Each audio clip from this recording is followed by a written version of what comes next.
The suspect, who was barricaded inside a home for much of the morning in Laverne, is now in custody. Sky 5 was over the scene where U.S. Marshals attempted to serve a warrant on a man wanted from Kansas. This all happened on Sand Hill Road near Murfreesboro Road just after 6 o'clock this morning, but he then barricaded himself inside the home.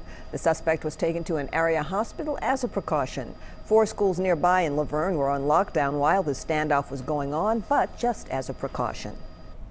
In East Tennessee, the man accused of opening fire on Carter County's authorities, wounding 2 people, including a deputy, has been found in a cave. The suspect was arrested and charged with 7 counts of attempted murder. Authorities say he fired about 30 to 40 shots at the 3 deputies who were called last night to investigate a report of an intoxicated man waving a gun. Both victims are expected to recover. After 2 days on the run, an escaped inmate from Bedford County is back behind bars. Police tell us 20-year-old Hurley Caffey was arrested early this morning. He escaped Tuesday, and then authorities believe he went on a crime spree that may have involved a series of break-ins that spanned into Williamson County. New information this morning on that Southwest flight that veered off the taxiway, injuring 8 people earlier this week. Someone close to the investigation tells News Channel 5 it appears there is no obvious indication of a mechanical malfunction. There's also an unconfirmed report that some of the taxiing lights on the runway may not have been activated. However, the flight's nose cone light was on. The investigation is still underway this morning. We'll continue to bring you updates as they come in. Defense Secretary Ash Carter is in Iraq today, but is facing serious questions here at home about his private emails. This after the Pentagon admits he used it to conduct work-related business. Jonathan Vigliotti has more.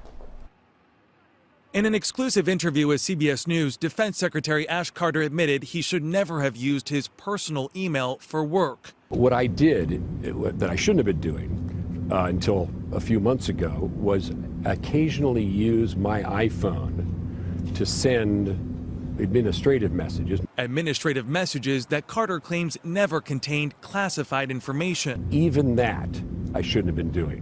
And when I realized that, I stopped. But this is, I have to hold myself to absolutely strict standards in terms of cybersecurity and doing things that are appropriate. I didn't in this case.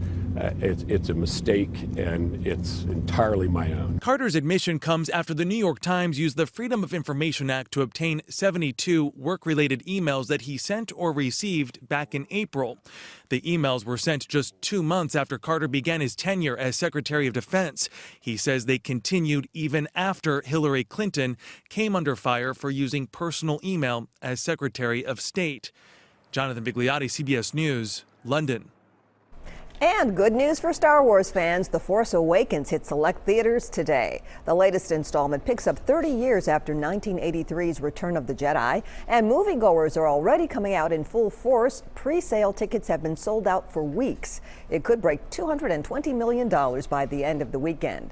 Carmike Thoroughbred 20 in Cool Springs is showing all 6 of the previous Star Wars throughout the day. The new film premieres at 7 o'clock tonight.